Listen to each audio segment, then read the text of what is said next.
Welcome back to another episode of Excuse My Grandma. It's Kim and my co-host, Grandma Gail.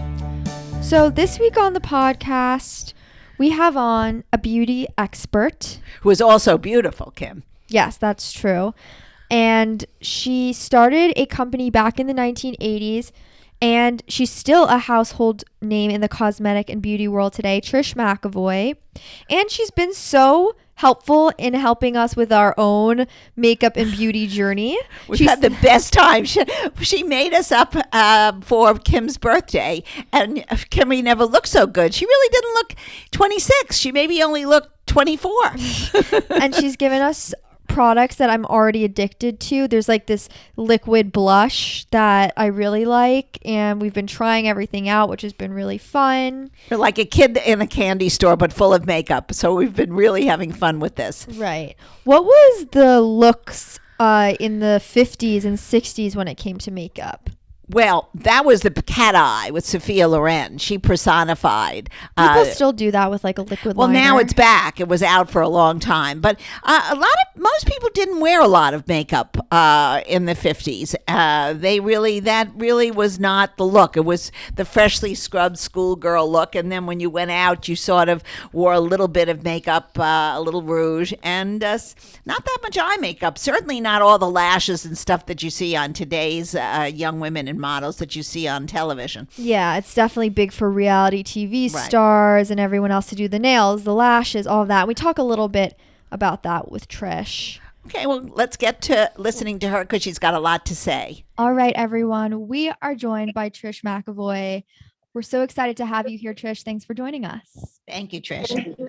Thank you so much for inviting me. I love that the two of you have this wonderful relationship. You're so lucky. And then to be able to do this together, what fun. Thank you. We are having fun. Yeah. That is for sure. And we know you were close with your grandmother as well. And I definitely want to get into that and how she sort of inspired you to get into the beauty industry. Absolutely. Oh my goodness. My grandmother and I were very, very close. I lived with my grandmother for the first 5 years of my life. And she owned perfumeries and restaurants. And I just fell in love with beauty by walking into her perfumery. I mean, it was magical. The fragrances, the color, how women would come in one way and leave feeling completely different. It was something that influenced me from a very, very, very young age. And it stayed with me forever. It was the biggest gift of my life, really. My grandmother was very inclusive. So she would say, what do you think? And what do you think? I mean, I'm 5 years old. What am I going to think? So then how and when, I guess, did you really get your start in the business?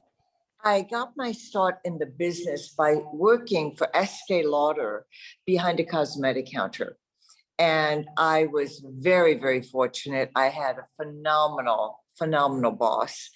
And he told me that if I took this business from where it was to where he wanted it to be, that he would get me an interview in New York. Yeah. And I did what he requested. And Estee Lauder was very, very, very lovely to me. They opened my eyes to doing interviews on television, radio, visiting counters. That was my primary job, visiting counters all over the United States. And from there, I went into product development. I ran New York for Ultima 2, and I did this before the age of 25. Wow. That makes me feel like I have a lot to accomplish. So put things in perspective a little bit for our listeners who might not know. What was the beauty industry like when you were really getting a start? Because I feel like it was very different than today.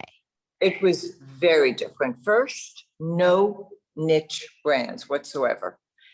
Big companies. You walked into a cosmetic department. The smallest lines may have been a Germain Montet. And when I started, you had magazines, newspapers, and television. And that was how you got your information.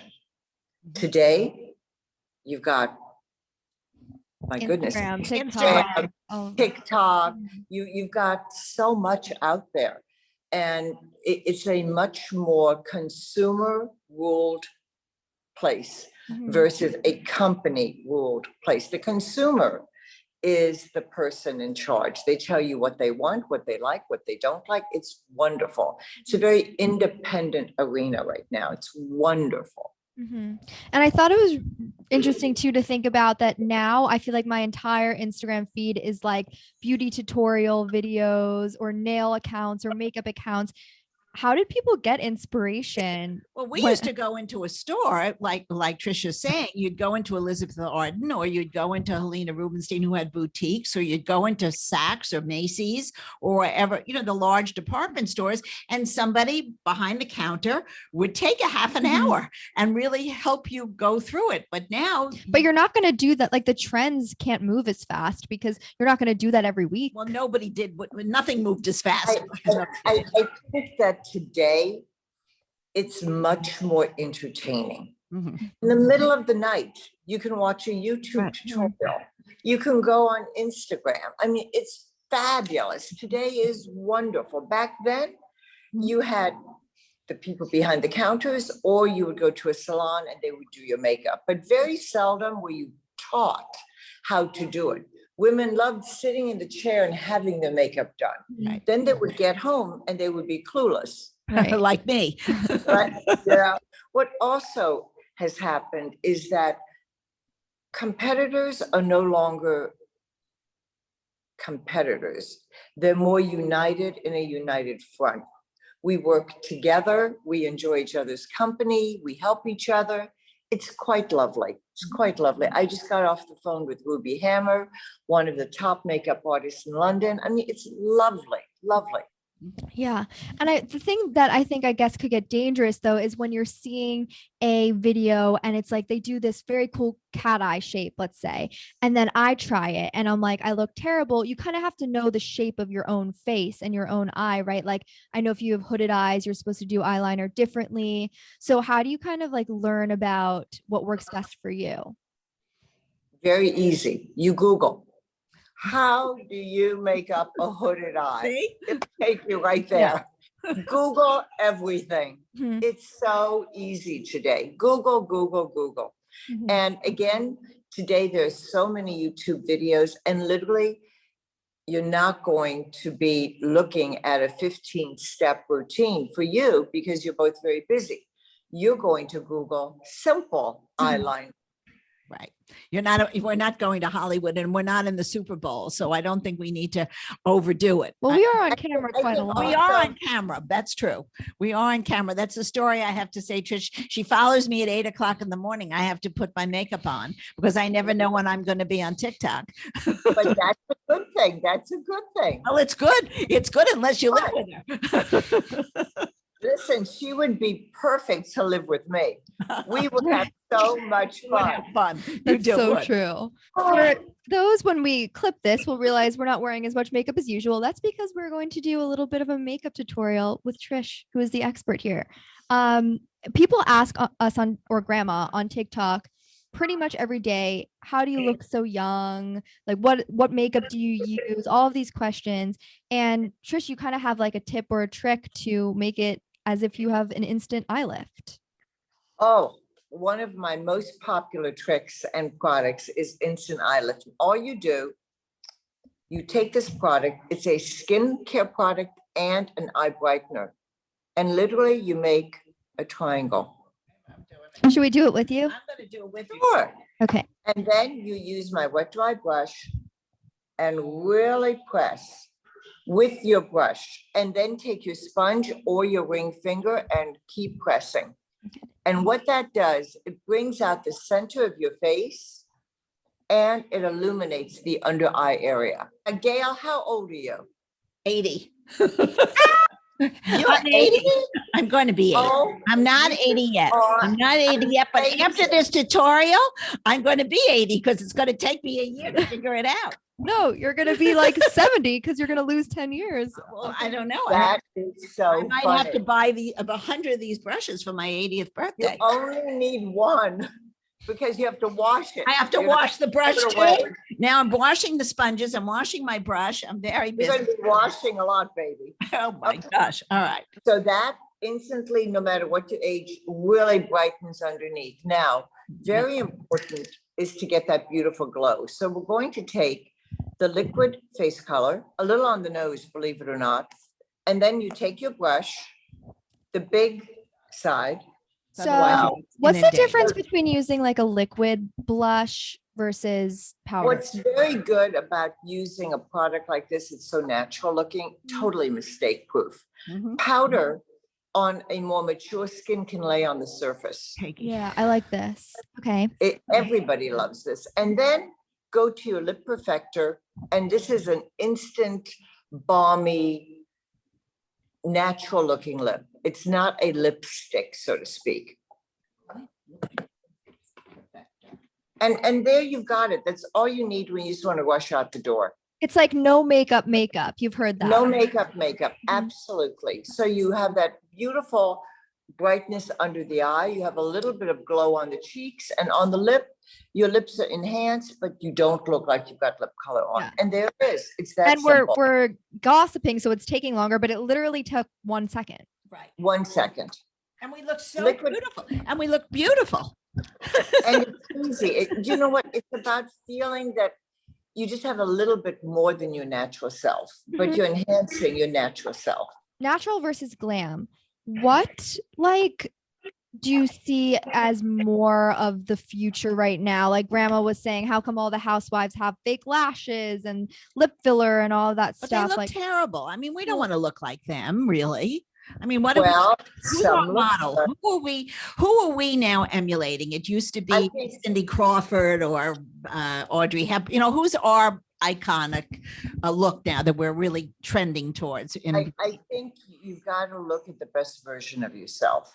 Okay. I think that's really it. I think that's the fair way to feel good about beauty. I think when you look at people that are models, I mean, they're models. There's no way that you're going to look like them. I mean, there's no way. I'm sorry. I wish I could say you could, but That's you can't. I can't, you can't, we can't. Mhm. They're 10 feet tall and Exactly. every feature is a certain way. But I think the key, like you just said, it keeps evolving. So lashes have become very important. Mhm. Now, I do not think that lashes that are extensions should ever be applied to lashes. I've done it, and lashes can come out and not come back. Right. I But used to don't do it all do the time. See, And but then it's I not healthy for stopped. your eyes. And what happened to your lashes? Well, this is funny, actually. I started to kind of get like blurry vision. And I don't know if it was related to that, but when I went to the eye doctor, they said, because I was doing it at like a cheap place for like probably 3 years straight, they said that like when I guess it gets in your like lash line and that can happen. So, and as soon as I stopped, it kind of went away. But I loved the idea of waking up and you already looked like you had like your eyes looked more open and you didn't have to put mascara on top of it. I just liked how easy Well, that was. what you can do is you can have your lashes curled and dyed, Right. and that will give you a little bit of a lift. And you Yeah. can use mascara. Don't be so lazy. I guess it takes 1 second. It takes a second. To I just use like the Trish's. extra length. I wear eyelashes every day. I love it. Mhm. Eyeliner every day and lashes every day. Okay. Because the older you get, the more you lose definition. Mhm. When you're young, what you want to do is just to bring out your features, to Mhm. make them pop. When you get older, you've got to put back what nature's taken away. What do you think of the obsession with youth within the beauty industry? I think it's changed. I don't think there is that much as it was before. Mhm. If you look at models that are doing well, many of them are in their 40s and 50s. It's, I mean, the place to go. If you're a beautiful, mature woman, you really can get a lot of work because the world has changed. Mhm. We've become much more open-minded to different sizes. You don't have to be a size 2. You know, you can be a size 10, 12. I think it's very much the same with beauty. you have to accept yourself. And, when you ask what trends are changing, how you apply eyeliner. A year or two ago, you went heavy all the way across. Right now, you go very narrow and you go stronger on the outer portion of the eye. A couple of years ago, eyebrows were very, very strong. Now it's much more natural. So it's really, a couple of years ago, lips got very matte. Today, everyone's going more glossy. They can't wait to take the masks off. So it's ever evolving, but the principles of makeup stay the same, even out your skin tone. Be sure you use SPF every day. If you want to look like your grandma, you've got to protect from the sun. Right. And the sun is your worst enemy. The sun is your worst enemy. Put definition on the eye, on the eyebrow, eye line, mascara. If you don't want a mascara, have your lashes permed. Color on the face, very important. Don't stop there. Don't stop here. You've got to go to the face to give it that youthful glow. And when you speak about this obsession with youth, I feel that the youth today are looking at people like your grandmother. They're looking at people like myself. I'm 71. And they're saying, it's not so bad. It's pretty good. Life. We have a good life. It's pretty good. I agree, Trish. Good. And I think when you start to really bring the youth into feeling that way, they become less judgmental of themselves at a young age. I mean, Kimmy, you know what it was like in high school. I mean, how critical were the girls? The mean girls. Themselves. Yeah, I don't even think that stopped, to be honest. Like, it gets into college and afterward as well. Well, also you see so much of it because of the phones and because people are constantly showing their images on their phone. And that's really sad. But there are people that I admire, like Paulina.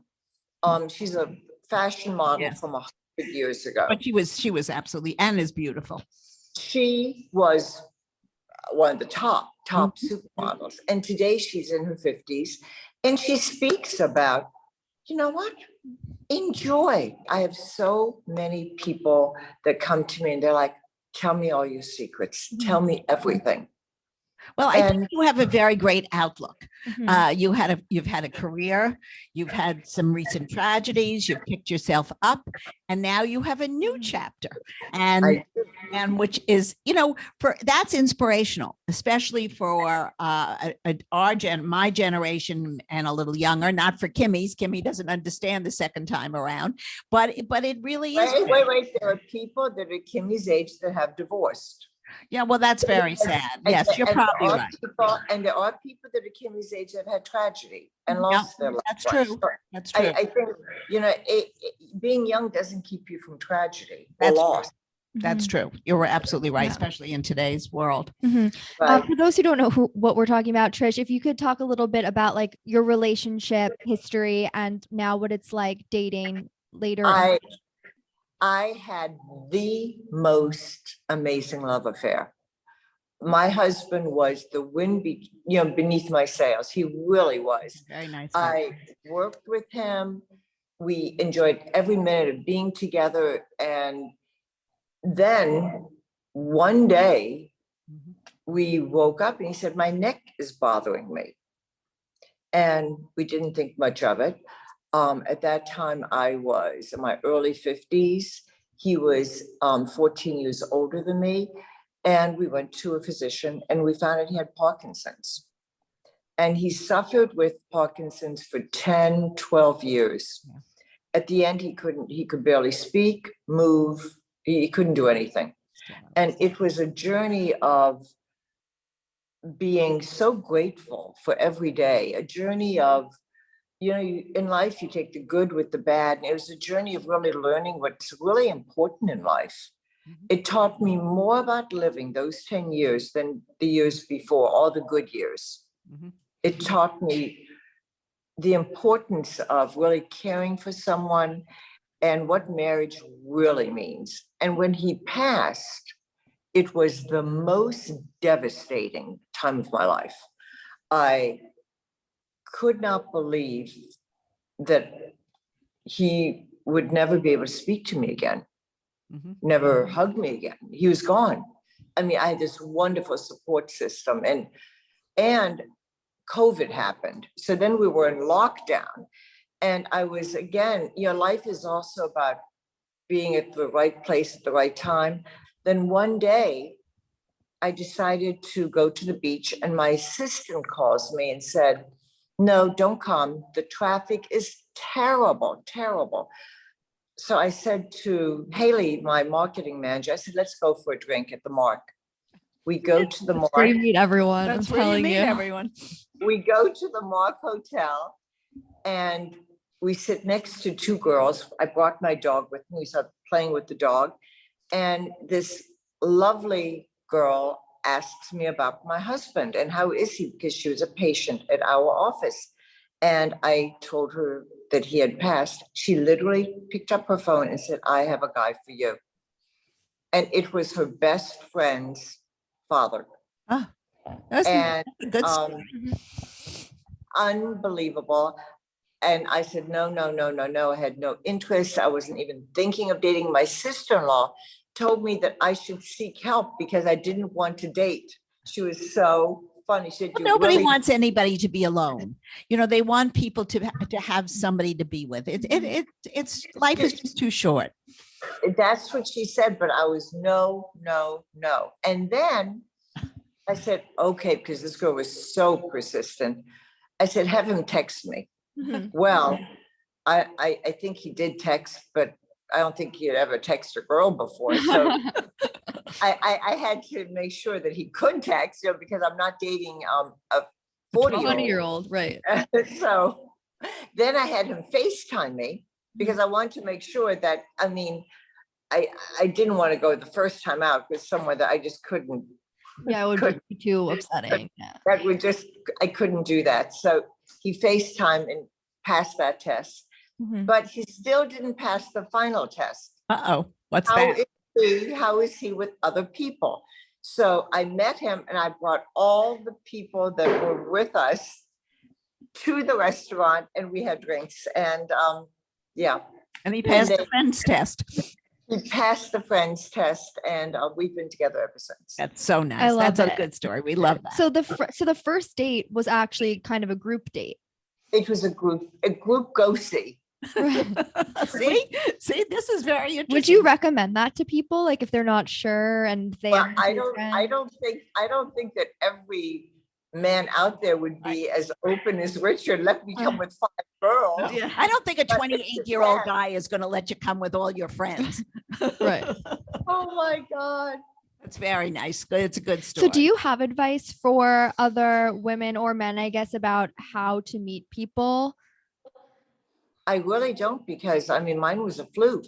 Right. But I would say live your life, and you never know where living your life takes you. That's what happened to me. Right. And with my husband, I met him on a blind date. Go on blind dates, put yourself out there, and be careful. I think that's very important to be careful. Yeah. I always think I know that apps are very popular, and I think what's great with apps is that you can quickly meet people, but then Google them to make sure that they're okay. Exactly. Yeah. That's grandma's advice.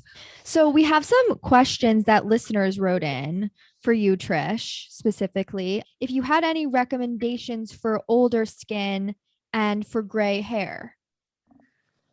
Gray hair, I color my own hair. Oh, wow. I use preference, and what I love about that is the ease. I can do it anytime, but I think, find a good colorist and have them show you what to do when you can't see them. And I also use a product called Wow. What do you think of hair extensions? Oh, no, Trish, take it off. Take it off. Because with the hair extensions, things like, let's say you're like going on a date and like a guy's kissing you and his hands are in your hair and they feel the clip in. Well, first of all, I only put them here. I don't put them here. Okay. And then what I do, because it's not that different than my own hair, Right. then you do the same thing you do with Spanx, Just put them in your bag or something. Take it right off. Take it right. Like, yeah, look, most guys today, they have felt these things. It's normal now. Yeah. Yeah. They Yeah. probably don't even like think twice because while they're kissing you, it's like that's second. Yeah. Like that's not even on. That's not on their mind. Yeah, That's exactly. not on their mind. Right. Someone wrote, will there be another makeup planner as gorgeous as the Carpe Love? Absolutely. We are coming out with new planners all the time. We have so many new wonderful things in the future. Absolutely. Okay. And then anything for dry skin, how to stay like moisturized. Drink a The lot of key water. with dry skin, very, very important. What you just said, drink a lot of water, exfoliate, because if you exfoliate, it really enables your moisturizer to absorb more. So exfoliate and always use a hyaluronic acid. It's so important. I can't even tell you how important hyaluronic acid is. We have a serum, hyaluronic serum, and it's called our Beauty Booster. It is amazing. You put that on under your moisturizer, and what it does, it boosts the moisturizer. Oh, I'm doing this tomorrow. I'm doing it It's tomorrow amazing. morning. I can't wait for tomorrow morning to happen, Kim. And the key is to remember that most people are going to be drier on the outside of their face, not so much in the T-zone, even if you're dry. So put a little bit more on the outer portion of your face. And don't forget your neck. Mm-hmm. I don't do that enough. Well, you're very young. You don't have to worry No, about it. I think I should. No, she does have to worry. Yeah. She does have to worry Okay. because if she worries today, she'll look great when she gets to be 80. Okay. All right. Good idea. So we wanted to end the episode with a game that we play with all of our guests called Grandma Gail's Old Fashioned Dating Quiz. So essentially we'll go through some hypotheticals and They really don't apply to Trish. no, yes they do. Why do I always say that? I don't know. I think these questions are so ridiculous, but Kimmy asked We'll them. deem whether Oh, come you're a modern dater or more of a traditional dater. Okay. A modern dater. We'll see based on your answers. Oh, baby. Okay. But I just think I am more modern. than Yeah. We'll Okay. see if I really am. Right. Number one is, would you rather get a call or a text from the person you're dating? I think I would rather get a call. Okay. Would you sleep with someone on the first date? Absolutely. Dating apps or setups? Set up. Mhm. Would you move in together before getting engaged or wait until you're engaged? Oh my God. I moved in with my husband 2 weeks after I met him. And I moved in with Richard a month after I met him. Wow. So, well, Honey. she knew. She knew. Okay. And should the man pay for the date or should you alternate? Oh God. The guy should pay for everything. Interesting. It's almost No, split. it's right. She's it's 3 for traditional, Yeah, 3 two- traditional, two 2 modern. modern. So she's really right in the middle. Yeah. Trish, Similar- I feel so bad for these young girls that go out with guys, and my poor Haley, she gets stuck with the bill all the time. No, don't let her do it. That's the wrong Oh. guy. Oh. Forget it. Yeah. Oh, what is this with splitting? We're not splitting them. It happens. I'm telling you. I don't know. I guess No. maybe people just think that like you're in a relationship, it should be 50-50, but And there's no such thing as a 50. Exactly. Told you that a million times. okay. Trish, thank you. Thank you so much Thank for joining you. us. Tell our listeners how they could find you and get your products. Oh, please come to Trish McEvoy on Instagram, trishmcevoy.com. And I'm in Neiman Marcus, Nordstrom, Blue Mercury, Saks, and a lot of independent stores. Oh my goodness. And come to my office at 5 East 57. Okay, we hope you enjoyed the episode with Trish McEvoy. And that was another great week of Excuse My Grandma. We have a lot of fun guests coming up the next few weeks. Please don't forget to rate this podcast 5 stars wherever you're listening. And follow us on Instagram and TikTok if you don't yet at Excuse My Grandma. We're going to post some makeup tutorials with Trish. So when she's talking in this episode about helping us do that under eye look, you can look at our TikTok and Instagram where we're going to post those clips. It's great fun, so enjoy it.